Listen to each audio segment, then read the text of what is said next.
Governor Ayedatiwa inaugurates land grabbing task force, once against sharp practices. PDP faces more woes as reps lawmaker representing Idore Ifedore defects to ruling APC. Civil Defense Corps clams down on illegal miners in Kogi State. And from the foreign scene, Britain's King Charles on final day of visits to Canada plays down on annexation threats by U.S. President.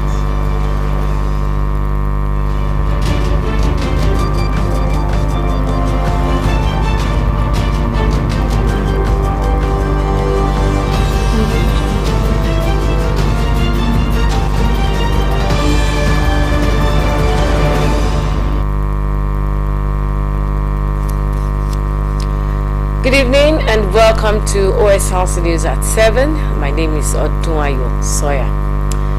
The Ondo State government says it will continue to ensure that the newly enacted law against land grabbing is fully enforced to protect the rights of law-abiding citizens. Governor Lucky Ayedatiwa spoke during the official inauguration of the committee tasked with implementing the anti-land grabbing law. Government House correspondent Zimo Ebiemi reports, and it is presented from our studio.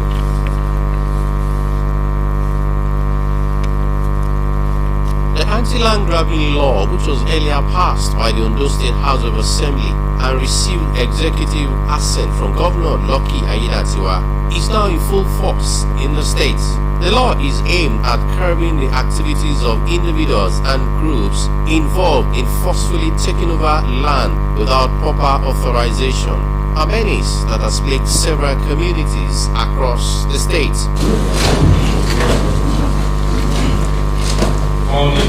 At the inauguration of the implementation committee, Governor Ayedatiwa appreciated members for accepting to serve and urged them to deploy their expertise and commitment to restore peace and order in land administration.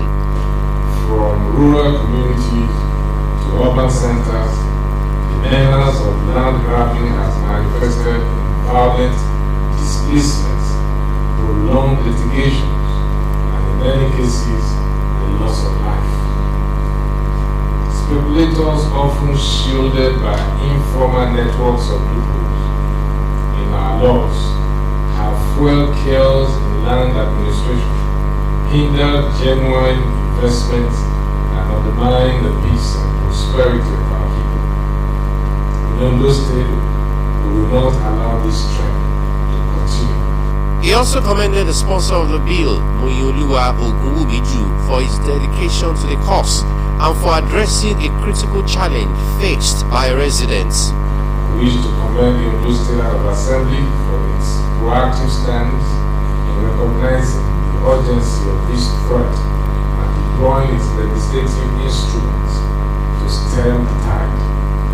The passage of laws aimed at safeguarding property rights and regulating land acquisition is not only timely but visionary.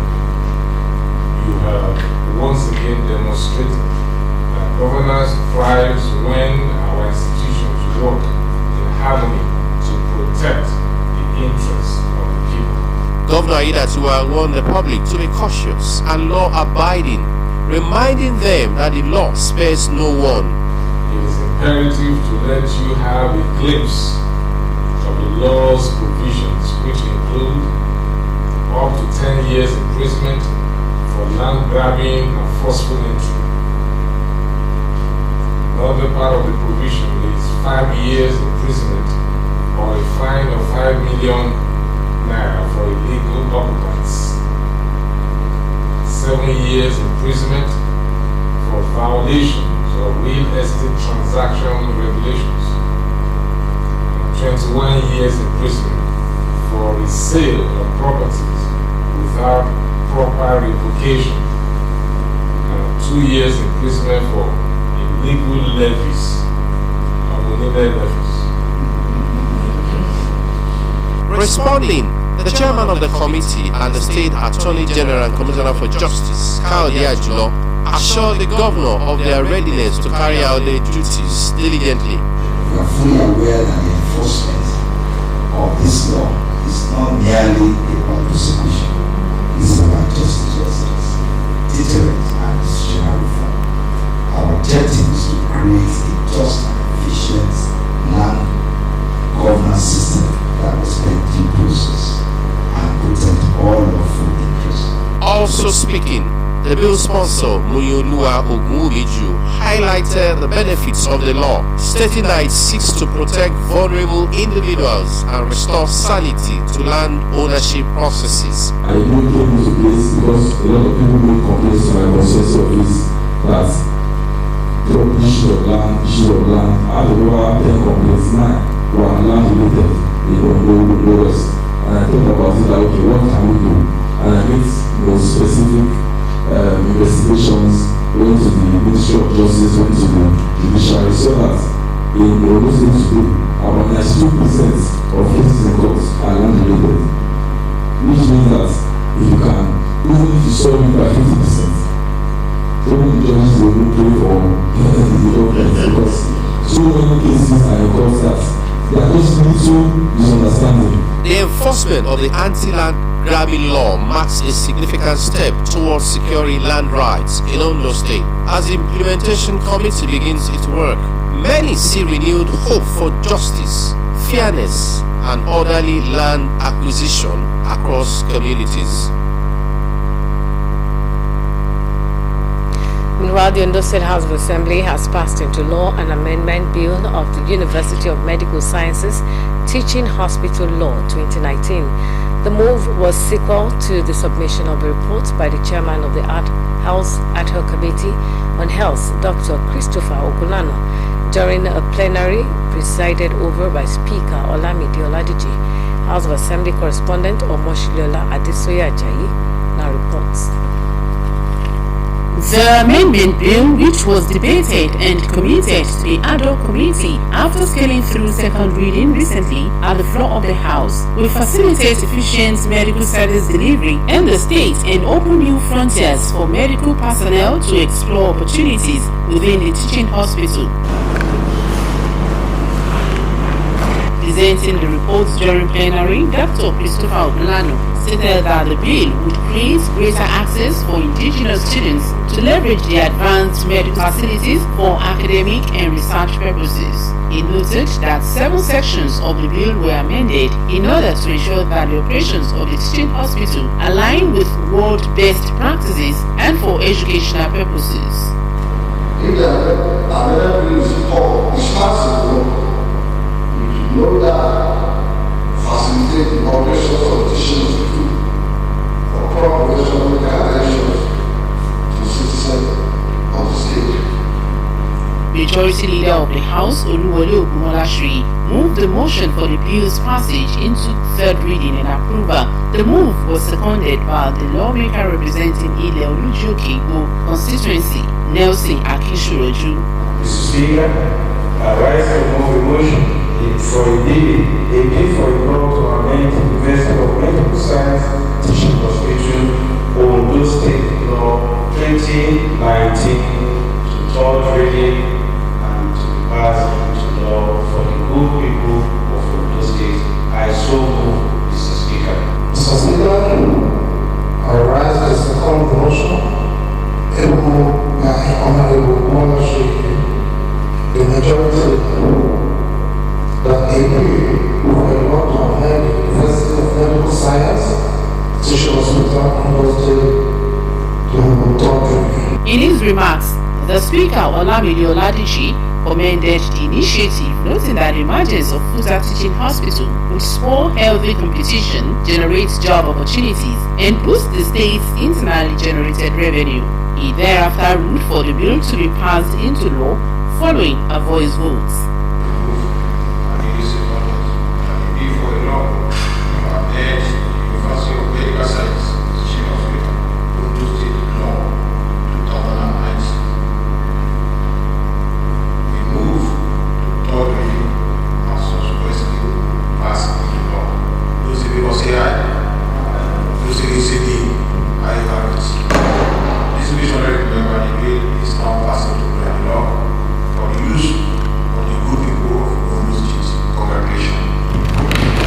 The bill, when as tool will provide greater access to advanced medical facilities for local students, enhance academic and research opportunities within the teaching hospital.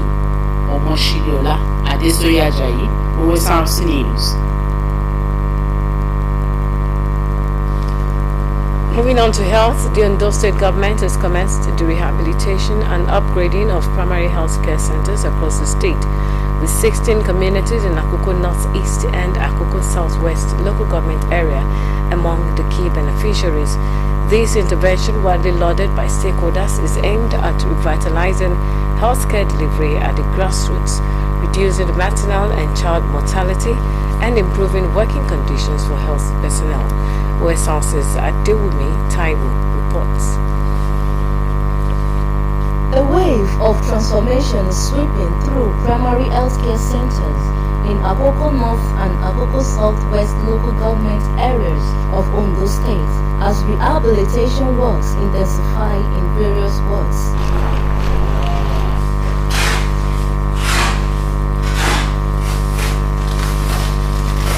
The projects including rebuilding of health centers, construction of staff quarters, and provision of essential utilities like pipe-borne water, drainage system, tricycles for mobility, and modern health equipment. Through a strategic partnership with the World Bank, the state government is reconstructing and equipping facilities in wards such as Oba Akoko, Ekonile Ikare Akoko, and Edo Ishakuni Akoko, among others. Chairman of the World Development Committee in the area, Alhaji Alao Ganiyu, described the initiative a welcome development under the renewed hope agenda of the Lucky Aiyedatiwa administration. He expressed gratitude to the government while calling for further interventions. By the time we heard of it, we are very happy. Because the community have been struggling how to renovate some of the destroyed building. But really we had very, very grateful.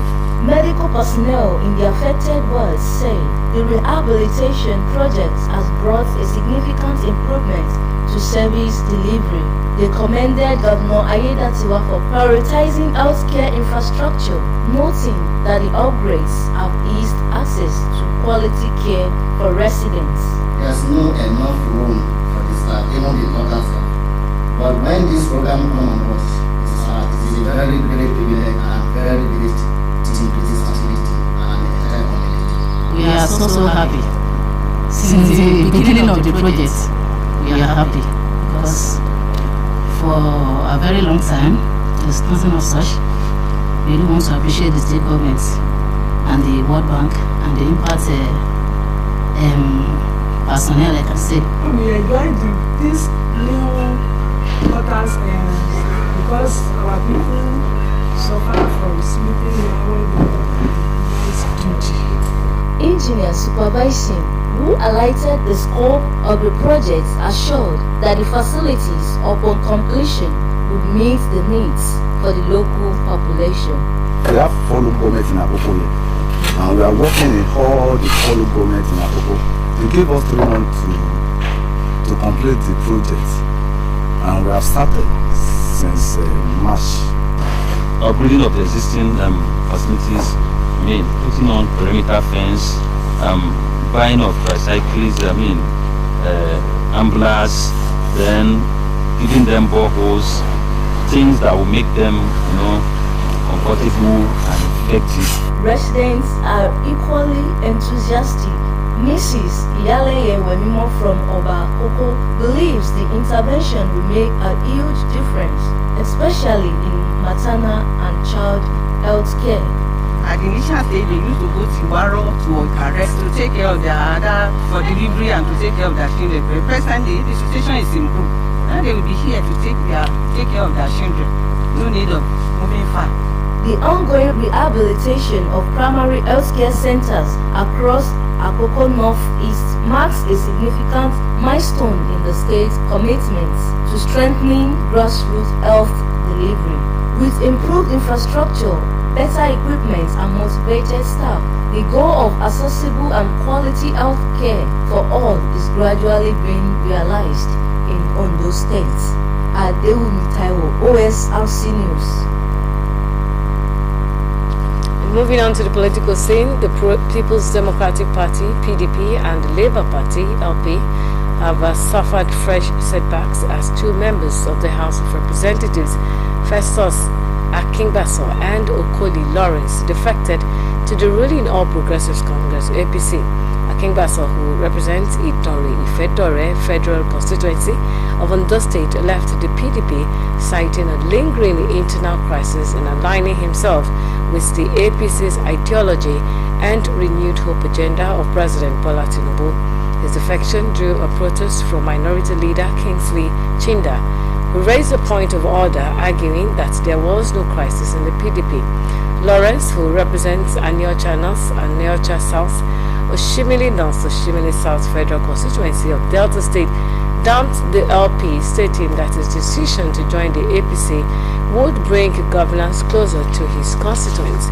The latest defections are part of a growing trend in the House, where several lawmakers have recently abandoned opposition parties for the APC. Up ahead in the news, Senate gives nod for second reading of Rivers State budget. This and more after this break. Just stay with us.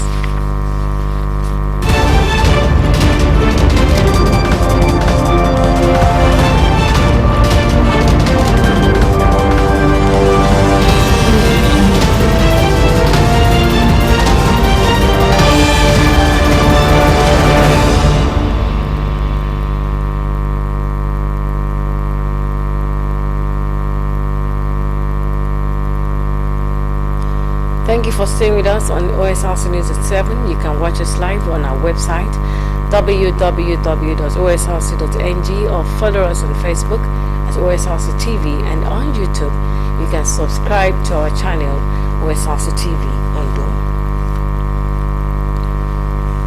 Nigeria's public debt is set to exceed 180 trillion naira following President Bola Tinubu's request to the National Assembly seeking approval for additional external and domestic loans totaling 34.15 trillion naira. In separate letters to the Senate and House of Representatives, President Tinubu is seeking approval for a new external borrowing plan of over $21.5 billion, which translates to 33.39 trillion naira at the official exchange rate of 1,590 naira per dollar.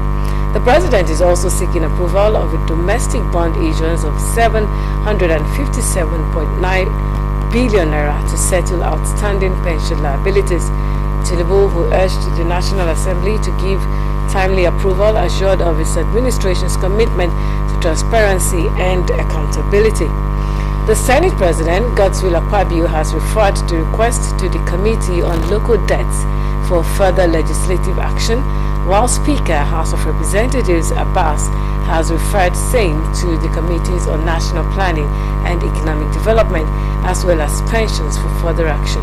Nigeria's total public debt rose by 48.6% to 144.66 trillion naira in 2024 from 97.34 trillion naira in 2023, with the federal government accounting for 95% or 137.28 trillion naira. Meanwhile, Director of Information and Public Relations in the Ministry of Finance, Mohammed Manga, said the borrowing plan forms a key component of the 2024-2026 external borrowing rolling plan, which outlines the financing needs of both federal and subnational governments over 2 years. The ministry emphasized that the borrowing framework does not amount to immediate or blanket debt accumulation. Rather, it is a strategic forward-looking tool designed to facilitate effective financial planning and ensure alignment with Nigeria's medium-term expenditure framework. According to Manga, the plan is designed to support critical investments in infrastructure, transportation, energy, and agriculture sectors, central to achieving rapid, inclusive, and sustained economic growth. Manga further disclosed that most of the funds will be sourced from concessional leaders and development partners such as the World Bank, African Development Bank, French Development Agency, European Investment Bank, and Islamic Development Bank. In another development, the Senate has approved the Rivers State 2025 budget for a second reading. The budget of 1.48 trillion naira was presented by the Senate leader Okoyemi Bamidele at plenary. Bamidele explained that the Senate had assumed legislative powers over the Rivers State following the declaration of a state of emergency in the state. Supporting the motion, Solomon Olamileko emphasized the urgency of passing the budget to ensure that the people of Rivers State feel the impact of governance. With no opposition to the motion, the Senate President, Godswill Akpabio, conducted a voice vote and referred the budget to the ad hoc committee on overseeing the Rivers State emergency for further legislative action. Former President Muhammadu Buhari has congratulated President Bola Tinubu on his midterm, saying Nigeria should be reminded that leadership is a continuous journey as the party and the government celebrate. In his message of congratulation, Buhari called for steadfast support for the All Progressives Congress government as it marks its second year in office, explaining that reforms would achieve success gradually and not overnight. He warned that necessary reforms and desired changes must not fall victim to nettlesome domestic politics. Muhammadu Buhari expressed support for the ongoing efforts by the Tinubu administration to curb poverty and inflation, which he says have hit the poorest families the hardest, adding, however, that the task of reducing poverty and inflation, which is immense, must not be left only for the government. He urged Nigerians to remain optimistic and stay confident about the country's future. A report by World Health Organization says 20 million Nigerians, representing 20% of the country's population, live with mental health conditions. Secretary, Board of Trustees of Nigeria American Institute for Mental Health, Azubike Aliche, said this at a mental health gap action training program organized by the Institute in Owerri, Imo State. Dr. Aliche described as alarming the caseload of depression in Nigeria, which he said was reportedly the highest in the world, calling for deliberate efforts to change the narrative. In the same vein, the Imo State Commissioner for Health, Dr. Chioma Ego, described the mental health crisis as a global challenge and called on the Institute to leverage government's mental health policies. The forum called for the allocation of adequate resources by government for the training of mental health experts and equipping of facilities to tackle the menace. A diphtheria outbreak in Umbutu community, Abo Mbaise local government area of Imo State, has led to the deaths of several children, prompting an immediate closure of schools in the area. Chairman of Abo Mbaise Council, Ihikumere Alaribe, confirmed the development but did not disclose the exact number of fatalities. He said the local government has taken swift action to curb further spread. Schools in Umbutu have been temporarily closed and parents have been advised to keep their children indoors. The chairman appealed to the public to remain calm and cooperate with health authorities.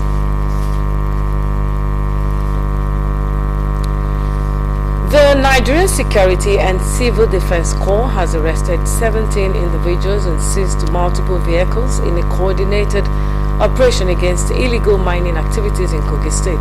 The operation, carried out by the mining marshals of the Corps, took place in the Odiagbo Okaba district of Ampa local government area. The crackdown followed increasing complaints from residents over environmental degradation and public health hazards reportedly caused by unauthorized mining in the region.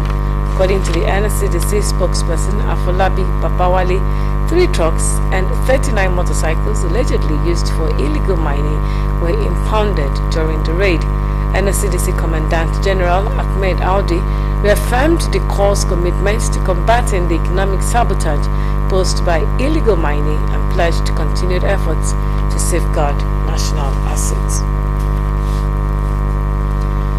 And to the foreign scene, Britain's King Charles is giving a throne speech in Canada to open the country's parliament. While the king is officially Canada's head of state, it's extremely rare for a British monarch to deliver that address. His 2-day visit is being seen as a show of support for the country's sovereignty amid annexation threats by U.S. President Donald Trump.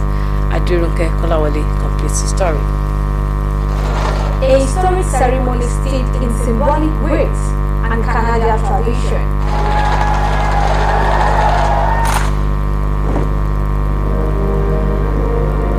King Charles is in Canada to inaugurate its new parliament,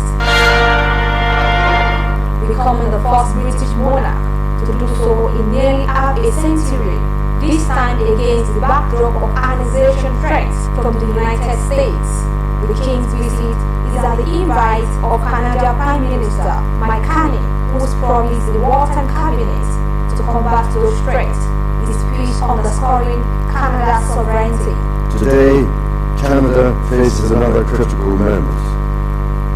Democracy, pluralism, the rule of law, self-determination, and freedom are values which Canadians hold dear, and ones which the government is determined to protect.